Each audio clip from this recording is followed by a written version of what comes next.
Hello and welcome to another episode of PodcastDX, the show that brings you interviews with people just like you whose lives were forever changed by a medical diagnosis. I'm Lita.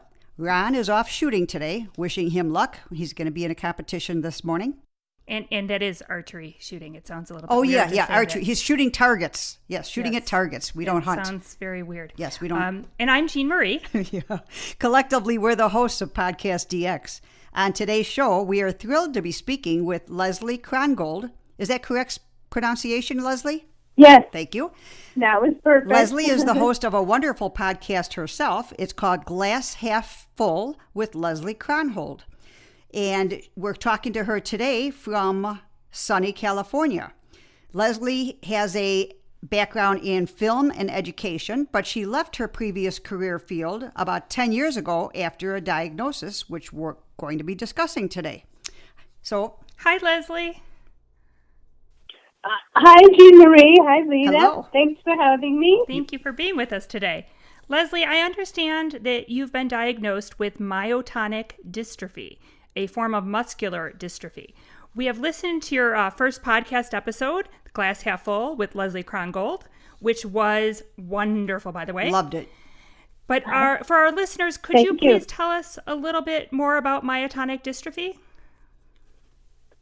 Sure. It's myotonic dystrophy is one of many different neuromuscular diseases, but it actually happens to be the most common adult onset form. Oh, okay. It's genetic. Mm-hmm.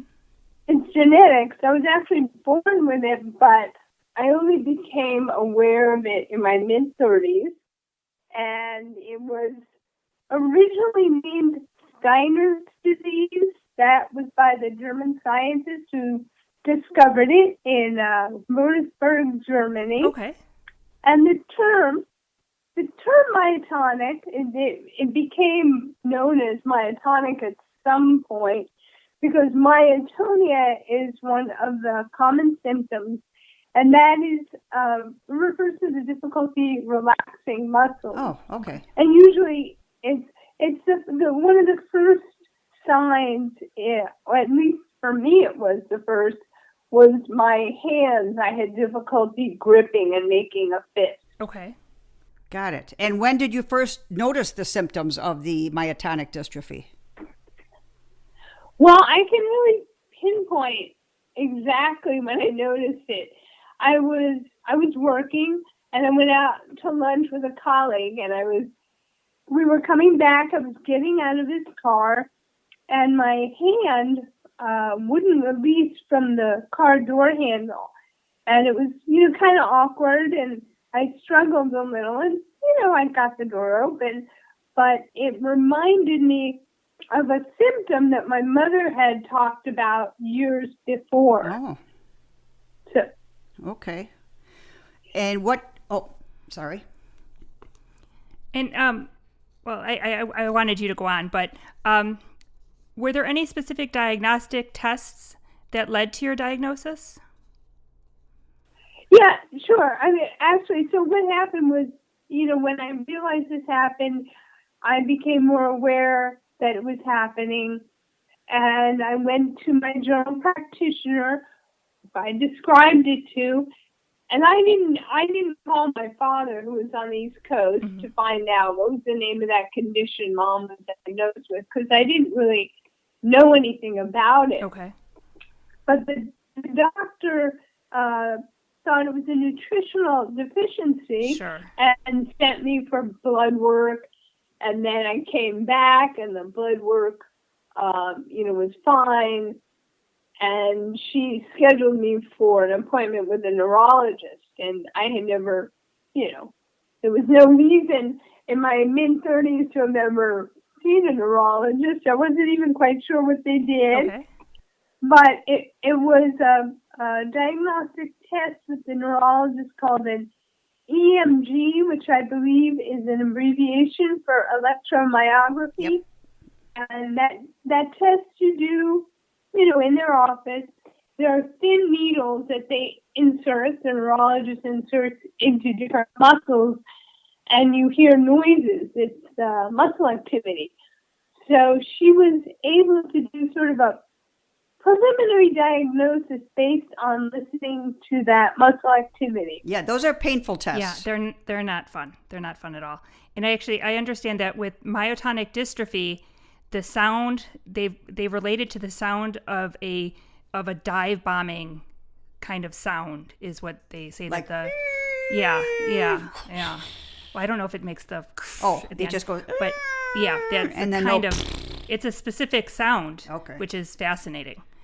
Yeah, but who's listening? Yeah, but who's listening to the sound when every time that they turn you up, the muscle tightens around that probe? Yeah, it's not fun. And it causes like a mini Charlie horse wherever that muscle is. Those are painful. Yeah. Well, I actually don't remember it being physically painful. I remember it was more like a psychic, emotional pain because the neurologist, who was kind of young, mm-hmm. she probably was a little younger than me at the time, very smart, but she got excited, because often they do. They get excited when they're able to diagnose something, provide a diagnosis. Right, sure. And I was sitting on that, whatever, that little bed in the office thinking, oh my God, my life is not going to be what I thought it would be. Right. Did you say that your mother may have had this as well? Well, yeah, she was diagnosed with it years before. And I'm in California. I was raised in Florida. That's where my parents were. And at the time, they didn't maybe understand that it was genetic, or they didn't know because they had not isolated the biomarker for it. Right. They didn't have the blood test, the DNA test, but I believe science knew that it was passed on genetically. But my parents either didn't know or they withheld the information from me. Okay. So when I was diagnosed, she had died several years before from cancer, lung and brain cancer. So there wasn't a real correlation in my mind that whatever this unusual muscle condition she had led to her demise. Right. Okay. And in a quirky twist of fate, Leslie, you actually know more about, or did know more about muscular dystrophy than the average person. Could you tell us a little bit about your time volunteering, raising funds, and supporting those with muscular dystrophy? Yeah, sure. Yeah, it's the big irony in my life. I grew up watching the Jerry Lewis telethon over Labor Day, just like a lot of Americans my age. Yeah. And I was in Miami, Florida, where, there was a local TV show called Skipper Chuck. And he dressed up like a sailor, and, there were other quirky characters on the show. And I watched this every day. I can't remember what time it was on, but everybody my age watched it in Miami. And Skipper Chuck, started promoting fundraisers for MDA, Muscular Dystrophy Association. And I was intrigued by it. They were doing carnivals, and I sent away for the materials. And I was probably 7, 8, 9 years old. And and a few of my friends, we tried to organize it, but we were kids. Yeah. We didn't have any parental intervention. It wasn't a success. But a few years later, the fundraising nationally focused on dance marathons. This is the late 70s. Okay. And when I was in high school, I organized 2 dance marathons at a local mall to raise money for the local MBA chapter. Nice. And I even had the opportunity, ironically, to present the check, those big checks, to Skipper Chuck on the local Jerry Lewis telethon. So I ended up getting very involved with the organization. I would go there after school and stuff envelopes, do administrative things. And I became a camp counselor at the annual summer camp. And I was voted Youth did, Dane County Youth, and they flew me to Orlando for a statewide conference. It was a big part of my formative years. And then I went off to college, and I wasn't involved in the organization anymore. And, until I was diagnosed years later with a neuromuscular disease. Right. Right. Okay. Right. Actually, yeah, dance marathons are back in fashion. They're especially popular in Seattle, where they're being used to raise funds. That and sitting on top of roofs. Okay, I don't know about sitting on top of roofs, but okay. Police do it all the time now. They sit on top of Dunkin' Donut roof buildings to raise money. Oh, okay. Yeah, I haven't heard of that. And it also helps them lose weight because they can't reach the door. Okay. All right. Next. We got friends and relatives that are cops. Leslie, I understand. Firefighters too. Firefighters do the boot. And they do the boot. Right. Exactly. Yeah. Right. Leslie, I understand that we did a little bit of research on it ourselves. With myotonic dystrophy, the voluntary muscles may be the first to be affected. Like and you voluntary would be like, where you're going to do a biceps curl. Or when you grab a door or you grab handle a door handle, or you're walking. Those are all voluntary muscles. And there are involuntary muscles in the body as well. And involuntary muscles mean you don't have to tell them to do it. They're going to do it on their own. It's just part of the body system, like your heart. You don't have to tell your heart to beat. It does it. Thank goodness, yeah. So are the body's involuntary muscles also affected? Yeah, with myotonic dystrophy, it affects both the smooth and skeletal muscles. So for me, yes, a voluntary muscle like the muscles in my hand and wrist were first affected, but it does affect the heart and the respiratory muscles like the diaphragm. Those are the most critical muscles involved that eventually, lead to a more, challenging life, affecting one's quality of life. Sure. And it's very varied how people are affected. I'm still ambulatory, although at times I use a cane or a wheelchair for assistance. But I have friends that use, wheelchairs or some other assistive device. And then in terms of the heart, I have friends younger than myself who have defibrillating pacemakers implanted, and then there are others that use some sort of nighttime ventilation to help them breathe while they're asleep. I have that situation now in the last year where I use different things to help my respiratory system. And some people do eventually have, both, where the way most people with myotonic dystrophy type 1 die is either through heart failure or respiratory failure. Okay. So, and of course, those are both, involuntary muscles. Right. Okay, right.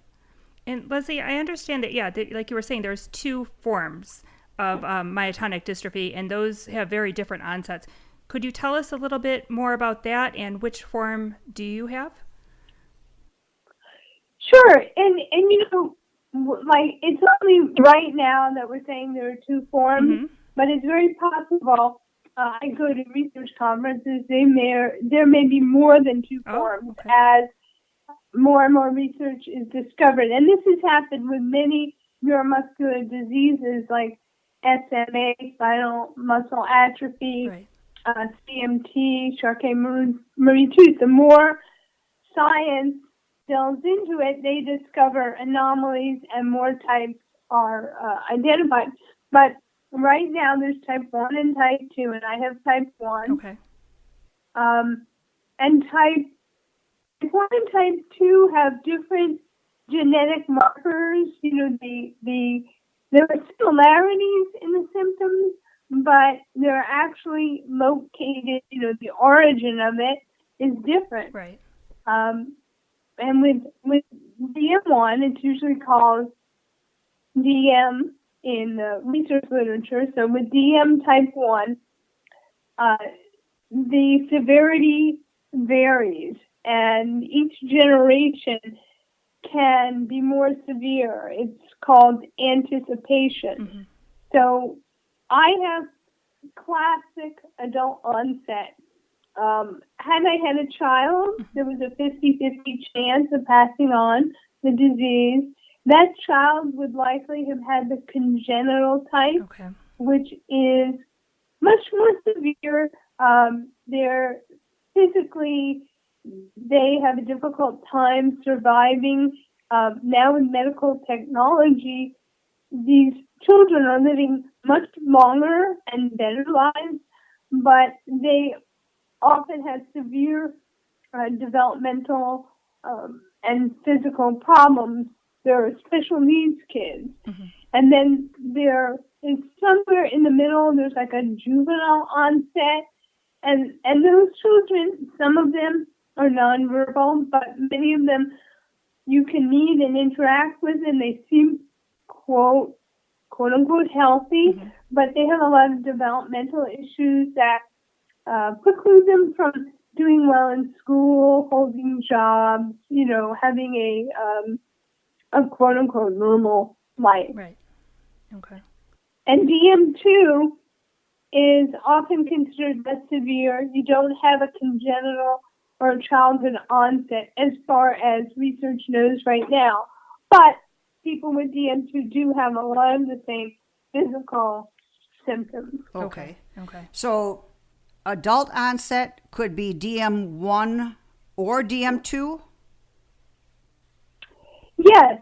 But generally, there's a blood test that, so if somebody exhibited some of the symptoms and they thought, oh my goodness, could I have myotonic dystrophy? There is a blood test that will, absolutely prove whether it's DM1, DM2, or something else entirely. Okay. Because it would be positive or negative. Right, because they can actually look at your DNA and the chromosomes and actually identify it. That's okay. It's great because now that they can do that. Because if you find out that you have it and that your child may have it, you can make accommodations to ensure that they have the best life possible. And like you said, as research continues, hopefully they can develop ways and different means of treatment as well. Are there any other conditions associated with myotonic dystrophy that we should be aware of, Leslie? I'm sorry, could you repeat that question? Sure. Are there other conditions associated with myotonic dystrophy that our listeners should be made aware of? Well, so conditions and symptoms, I'm not sure, they're definitely, research has proven some correlation between some types of cancer and having myotonic dystrophy 1. Okay. And also diabetes. There's some correlation that with DM1 and DM2. Okay. But then there are a lot of symptoms. I guess you could call them conditions depending on how severe they are. Mm-hmm. There are gastrointestinal problems that are very common for both. I spoke of cardiovascular issues. Excessive daytime sleepiness is something that's very common. Okay. Insulin problems, benign skin tumors, dysphagia or swallowing difficulty. There are all kinds of eye issues like cataracts, droopy eyelids, which are called ptosis. It's a multi-systemic condition. Thankfully, nobody has all of these. I don't have all of these. It's not a automatic that I will get all of these in my life, but they have seen enough of this that they are considered common. Okay, and then enough of these symptoms. Yeah. Sure. And then your healthcare team's aware of those and can just keep an eye out. Right. And how is this condition treated? Are there medicines that you can take that can help? Well, there's no confirmed treatment modality for either myotonic dystrophy type 1 or 2. There's a lot of research happening. Okay. there are pharmaceutical treatments for some of the symptoms. So very common is this excessive daytime sleepiness, and people are using drugs that were originally created for people with narcolepsy. And I know you just did an episode on narcolepsy. Right. And then people who experience problems with myotonia, if it's very severe, there's a drug that people take that was created to treat heart rhythm abnormalities, but they found that it's helpful with controlling some of the myotonia. Oh, okay. It's fascinating. I mean, I believe this exists for other conditions where they look to other ailments to see drugs that were effective, and they find that they can also be effective in a different disease area. Sure. But I won't speak more about it because I really know very little about That's okay. Yeah. But in terms of treatment, for me personally, my respiratory issues are, more urgent than anything I've experienced in the last 20 years. Okay. And I am taking my first sort of pharmaceutical that I've ever taken, and I use a nebulizer with albuterol in it. Okay. And that helps loosen mucus in the lungs, because a lot of people have difficulty coughing, normal coughing, which involves, your respiratory muscles. So I have a regime of using different devices and a ventilator at night that helps with all that. And then the other modalities I use, which I consider therapeutic, are things that I call lifestyle adjustments, and I've been doing this definitely for 20 years, probably before, much of it before I was ever diagnosed, and that includes a yoga practice and nutritional and dietary changes. I've made a concerted effort to have more control over my environment in terms of, helping my attitude, not being around toxic people or situations. Have you tried forest therapy? And, that's interesting. I did a podcast recently and explored forest therapy. So nature is definitely important. Yeah, we have a supporter for our podcast that has a degree she got her master's degree in forest therapy, and I'll turn you on to her. Maybe she can help you from, through over the airwaves. Yeah, that'd be wonderful. I'm a big proponent of all things natural. Sure. Well, and I think that it also helps give you a sense of control, because these are all things that you can do that can have an amazing and profound effect on your own health. So that's absolutely wonderful. And Leslie, what does the future of care for myotonic dystrophy and other muscular dystrophies look like? I know you say there's research, but I know you got your finger to that pulse. How does it look? Well, I know that each year when I go to our annual patient advocacy conference, there are more and more researchers in attendance, and there's a greater interest from the pharmaceutical industry. So there are things that are in the pipeline, and we have a number of clinical centers around the country. I believe there are 6 now that provide very specialized care. They do research as well as clinical care for people with myotonic dystrophy. And the foundation, Myotonic Dystrophy Foundation, has just come out with the first consensus-based care recommendations for adults with myotonic dystrophy type 1. Oh. And this is a document that's available free on the website.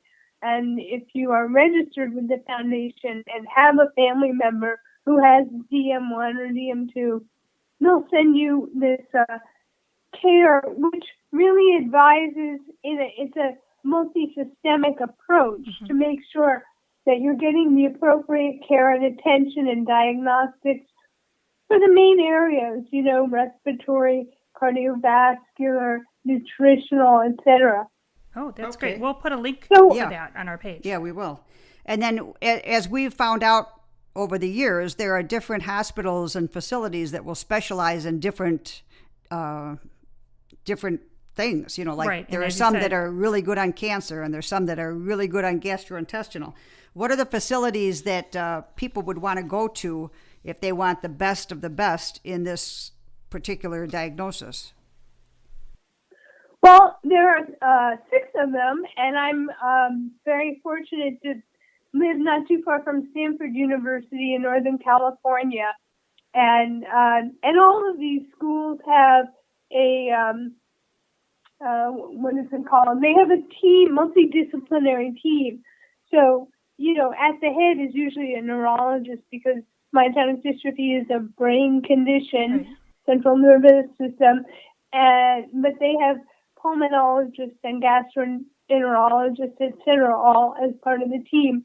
University of Rochester in New York, University of Florida in Gainesville, University of Kansas, Ohio State University, and a clinic at the NIH. Oh, Okay. okay. So they all, I have friends, all over the country with this disease, and many of them, they're within 200 miles, of one of these centers, which is really helpful. That's Yeah, excellent. that's We're wonderful. really lucky to have that kind of resource here in the U.S. Was there anything else that helped you to come to terms with your diagnosis or alleviated your symptoms besides what you spoke about earlier, which was yoga? And I want to touch on that yoga thing also. Do you find your muscles locking up during any of the yoga experiences, or is it just the opposite? Do you get more relaxed during the yoga? Well, yoga, and I've been practicing it for a long time before I was ever diagnosed. And it's, my practice has changed a lot. It's not just about the poses. It helps me emotionally. It helps me on days that I've practiced yoga. I usually have a better night's sleep. But I went through a research clinical study for 3 years, and the physical therapist I worked with really felt that because of my yoga practice, I've maintained a better range of motion Oh, okay. for my leg and arms. And I have friends, who don't practice yoga and have, the disease, and they have limited range of motion. Wow, so- especially, Yeah. raising your arms up high above your head. And this all affects, quality of life. Absolutely. And, Get you to breathe a little bit easier. So yoga has been, I would say, my primary modality of treatment, but there are many other things. I really cover it in my podcast. I talk about what's helped me, and I interview people about what has helped them with their physical and emotional challenges. But I would say for lack of a better word, a positive attitude, a focus on gratitude and being grateful for what you can still do has helped me, because I facilitated support groups it's been over 20 years now. There are a lot of people that don't focus on what they can do now. They focus on what they used to be able to do. And, if you dwell on that, you're not going to be very happy and motivated. If you're just thinking about, geez, when I was 20, I could dance all night long. Here I am 50 and I can't do that anymore because of my disease. Well, I don't know. We all age. And There you go. even without a chronic illness, you're going to have things that you can no longer do. Right. But by being able to, be in the here and now, to borrow a 60s term, and not dwell on the past or be fearful of the future, I think that attitude has helped me deal with the diagnosis and deal with challenges. And I'm not always successful. I do have my moments of, grieving or sadness or anger, but I try my best to focus on what I'm grateful for now. That's wonderful. Yeah, that's amazing. A great outlook. Yes, and a great role model. Yes. Well, Leslie, thank you so much for joining us today. We've certainly learned a lot. And Leslie, how can our listeners find your podcast and learn more about you and the community that you've created? Oh, well, great. Well, my podcast and the blog are available at the website glasshalffull.online, and the podcast episodes are available on iTunes, Spotify, and other podcast portals. And we have a page and a group on Facebook, and we're also on Twitter, Instagram, and YouTube. Okay. So basically, Glass Half Full Online. That's the term to search. All right. Well, we'll definitely put a link on our website so that they can find you from there too. And the podcast is definitely we're going to be listening to yours on a regular basis. Yeah, for sure. Well, thank you. I certainly appreciate the opportunity to speak with both of you. Likewise. Thank you again, Leslie. And if any of our listeners have questions or comments related to today's show, they can contact us at PodcastDX@yahoo.com, through our website, PodcastDX.com, on Facebook, Twitter, Pinterest, or Instagram. And if you have a moment to spare, please give us a 5-star review wherever you get your podcast. And as always, please keep in mind that this podcast is not intended to be a substitute for professional medical advice, diagnosis, or treatment. Always seek the advice of your physician or other qualified healthcare provider with any questions you may have regarding a medical condition or treatment and before undertaking a new healthcare regime. And never disregard professional medical advice or delay in seeking it because of something you have heard on this podcast. Till next week.